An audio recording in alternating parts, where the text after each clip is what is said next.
How's it going, Commander? So, today is another boring day, no V-Bucks, not that many great mission rewards, but we do have the return of the Xenomorph bundle, and don't forget that tomorrow is the last day for this season. On Thursday, we will be getting Season 2 of Chapter 7, and it'll be a fight between us, the Foundation, the Dark Voyager, and the return of the Ice King. But besides that, since TikTok is going down the drain, this video was posted a few hours earlier on my YouTube. Why not take a peek over there? And while you're at it, why not like and subscribe? Anyways, let's get back to the game. So, starting us off in the item shop, we got the return of the Xenomorph Alien Earth bundle. Comes with the Xenomorph from Alien Earth, the Llama-Morph emotes, and the Xenotail Slasher. We also got some returning emotes like Heel Click Break, Houdini, Never Gonna, and Malamente.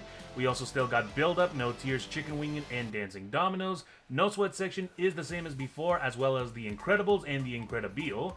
Hoshimaki Suisei is still available. Spring into Action is the same as well, with Taylor, Bespoke Blade, Lucky Clover, Sprinkler, so on and so forth. Fortnite Drops is the same as well. Battle Ready, we got the return of the Metal Mask bundle. I haven't seen this bundle in such a long time. But we also got the return of Venturion and Ventura, both of which, by the way, are heroes in Save the World. And actually, let me go ahead and see if I can find them real quick. I believe Ventura is an Outlander. Yes, she is a quest hero, and she comes with the Commander perk Overbearing. Increases Teddy range by 4 tiles, and enemies take more damage from Teddy, based on distance, up to 100% at max range. So, the further they are, the more damage they'll take. Honestly, a really good hero build. And Venturion, if I remember correctly, he's in Event People, if I remember correctly. Here we go. Art Deco hero. He comes with the Commander perk Blast Kick. Crescent Kick spawns 5 projectiles that pierce through targets, dealing 74 energy damage. All in all, really great, especially since Crescent Kick did get a buff. You're now able to reach a full 360 degree with your kick. I wonder if that means that the 5 projectiles also go at a 360 degree, because that would be cool. Instead of just going forward, you're actually able to shoot 5 projectiles in different directions with that Crescent Kick. Although, you know what? The standard perk is also not that bad either. 50 damage with energy is nothing to scoff at, and it's not even that much of a drop either way, so you can definitely put him in your support class. But that seems to be about it. Let's see, we also got the Airfoil Pickaxe back, Triumph. We got Capsian, Brayer of the Thorn, Joey Caliente, the Element Bundle, Raptor, and Cloudbreaker are also available with the Durgable, I believe that's how you say it, and the Staff Stand emote is back. Raptor is another hero in Save the World called Buckshot Raptor, who increases your crit chance by a huge margin. I'll show you that in a bit. But we also got Whirlwind back, Earhart, she's also another hero in Save the World. Recon Scout, I believe that's Survivalist Jonesy in Save the World. The Ruby and Opal bundle will be leaving tomorrow afternoon, as well as the Roar bundle. Squid Games will also be leaving tomorrow afternoon. Jam Tracks are the same as before. Komodo is back in the item shop. The Hellcat, though, is going to be leaving. Vehicle accessories are the same. Ice Show Speeds is going to be leaving, as well as Loser Fruit and Booga. And by the looks of it, same special offers and bundles as before. Now, moving on to our mission rewards, because sadly we do not have any V-Bucks for today. And a power level 52 Rescue These Survivors mission, we do have the Monsoon, which is the 3rd best SMG in Save the World. Damage is very good, fire rate is very fast. The only reason why it's so low in the charts is because this weapon spools, meaning that it's going to take a while for you to shoot any bullets at all. So, just be wary with this weapon. Let's see. Power level 52 fight category 3 storm mission, we got the Hammer Crush available, which is a really weird assault rifle that shoots out buckshot at a very nice pace though. So it's almost like an automatic shotgun, but it is considered an assault rifle, which is still weird. Either way though, a decent beginner's weapon for those who are about to play Save the World. Power level 58 Fight the Storm mission, we do have the Armageddon, which is an energy-based melee axe. The swing speed is very slow. The damage, it could be better, but if you want to use something that's heavy-hitting and has a slow swing speed, I have no idea why you would. This also does have the, not the Chain Lightning, the Exploding 6 perk, just like the Stormblade, which is really good.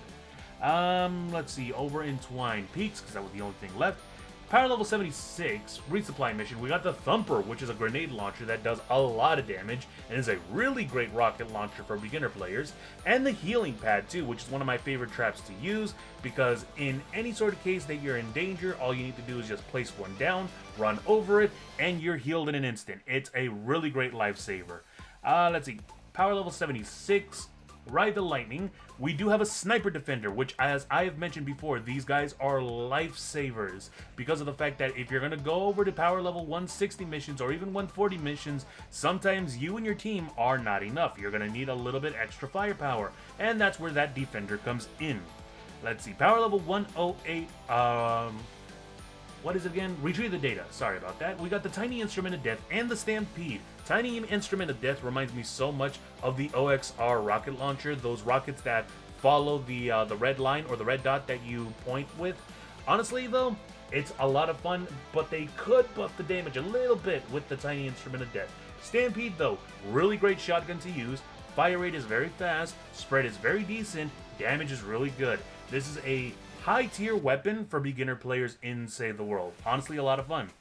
Let's see. We do have an power level 124, refuel the home base, Assassin Sarah, and she is a ninja with the Commander perk, Assassination. Dealing melee weapon damage grants 1 stack of Assassination up to 5 stacks, and Assassination lasts 5 seconds and increases melee weapon damage by 18%.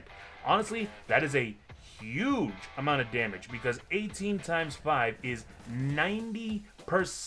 That is 90% extra damage with your melee weapon for 5 seconds. That is nothing to scoff at. It is beautiful. Anything else? We do have in a power level 132 fight category 3 storm mission, the Dragon's Breath, which is a weird pistol because it shoots out basically Dragon's Breath shotguns. It's a wall of flames that should do a lot of damage, although sadly not that much. If they were to buff the weapons up for the Chinese New Year's weapons, oh, they would be insanely fun to use. Especially the Dragon Sniper, because what you're basically doing is shooting out a bottled rocket from the muzzle, it sticks onto the husk, and then you get a huge boom. But again, it needs a bit of a boost in damage, just overall in damage. All of the Chinese New Year's weapons need a buff, but that's just my opinion. And lastly, we got 3 People Llamas available, which give you a lot of great heroes, defenders, survivors, anything that you might need later on in the game. As you can see on my screen, we got a rare survivor, rare lead survival, shrapnel headhunter, which is good for shotguns, uncommon lead survivor, uncommon survivor, plus 200 lunar tickets. Not that bad to see. Anything else? Nothing in the event shop, nothing in the weekly shop, so that seems to be about it. As I mentioned before, it all depends on the person who purchases these llamas. You can have a completely different loadout compared to what I have on my screen, so log on in and see what kind of rewards you got waiting for you. And that about does it for today. Little more good news, the registration for Save the World has now reached 540,000 players, which is huge. I didn't think so many people would want to play this, but we are also so close to the second reward we will get, so keep on registering and spreading the word. Other than that, if you commanders like my content, why not leave a like, and if you'd like to get more updates regarding Save the World, why not drop a follow. Until then, as always, stay safe and game on!